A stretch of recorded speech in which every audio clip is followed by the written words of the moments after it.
memohon perlindungan kepada selain Allah Jalla wa'ala kepada makhluk, maka hukumnya dirinci.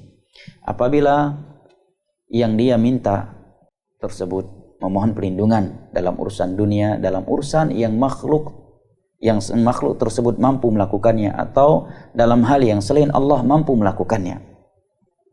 Dalam selain Allah mampu melakukannya, dia memohon kepada seorang untuk melindunginya dari perampok yang sedang mengejarnya, dan orang tersebut pun mampu melakukannya karena kekuatannya, karena dia seorang aparat keamanan dan sebagainya, maka ini bukanlah kesyirikan, karena dia tidak memohon kepada selain Allah sesuatu yang tiada yang mampu memberikannya kecuali Allah. Tapi dia memohon kepada selain Allah, itu kepada makhluk, sesuatu yang selain Allah mampu melakukannya dengan kekuatan yang Allah Jalla wa'ala berikan, sesuatu yang berada di dalam kemampuan makhluk.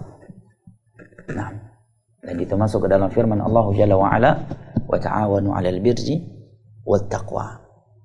Sebagaimana seorang Bani Israel meminta perlindungan kepada Musa alaihissalam dari lawannya Qibti, maka Musa pun melindunginya dan menamparnya, fawaqazahu faqata alaih, maka orang tersebut pun mati.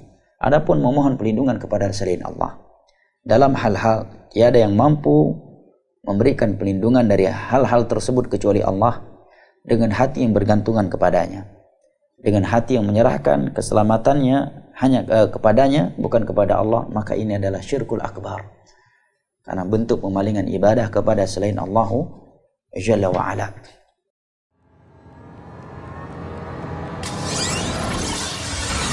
STA TV Media Syiar Islam.